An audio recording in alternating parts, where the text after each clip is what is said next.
Dr. Frankl, what is the difference between people who are able to pick themselves up, get over life's problems, and those who are not?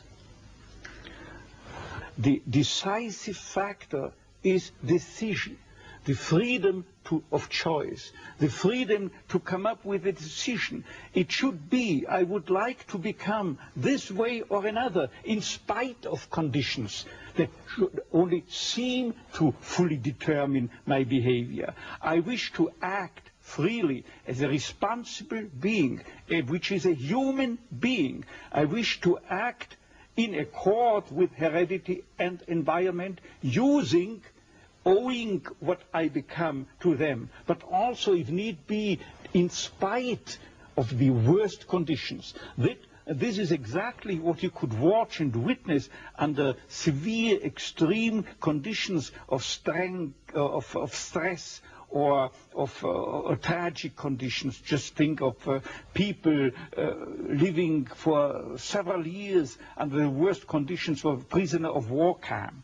There's a whole body of psychiatric literature about that, or for that matter, in concentration camps. And this is what should be acknowledged. People are free, and if you watch or study the lives of such people in just a detached, down-to-earth, empirical, strictly empirical, scientific way and fashion, in another way than you presented it and you commented it, in another way, then people get the picture, the impression of a human being as something, not someone, something that is fully determined.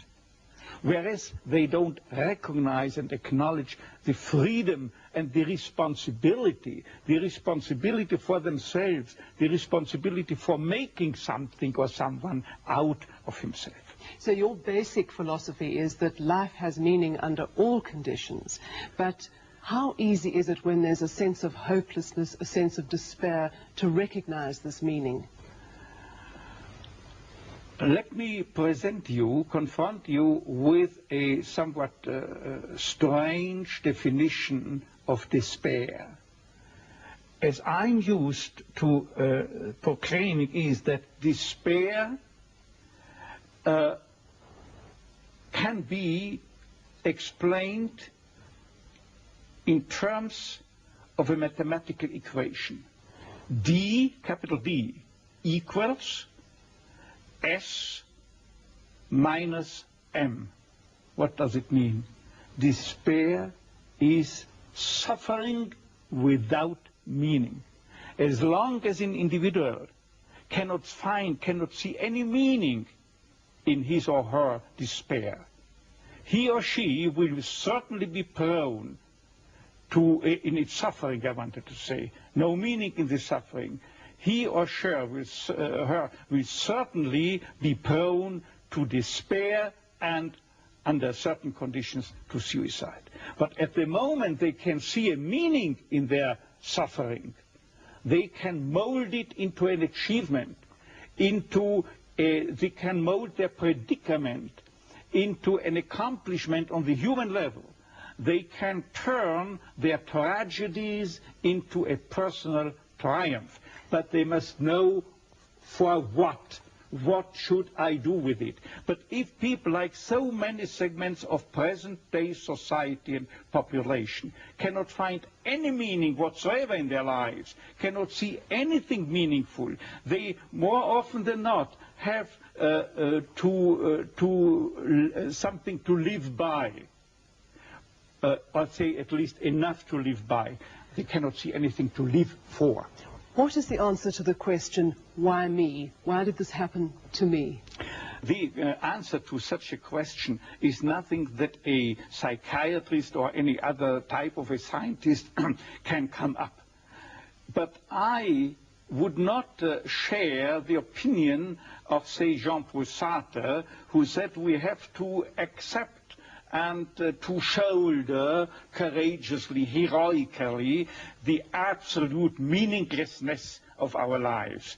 But what I think is rather that what we have to accept is the incapacity of our humanness, the incapacity to recognize the ultimate meaning in intellectual or merely rational terms. This is the only thing we have to accept.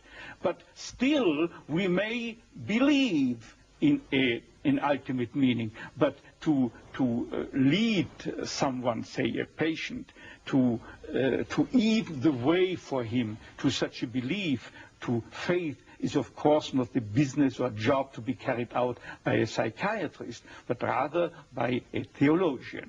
Tell me, to what extent do you feel we have choices in the things that befall us? Our freedom is a finite freedom, a limited freedom. That is to say, a human being is never fully free from conditions, be they of biological or psychological or sociological kind.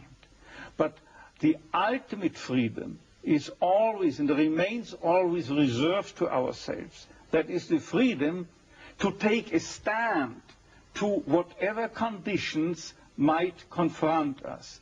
How we react to the unchangeable conditions is up to ourselves. In other words, if we cannot change a situation, we have always the last freedom to change our attitude to that situation. Dr. Frankl, give me an example of meaning that can be taken out of a situation of despair.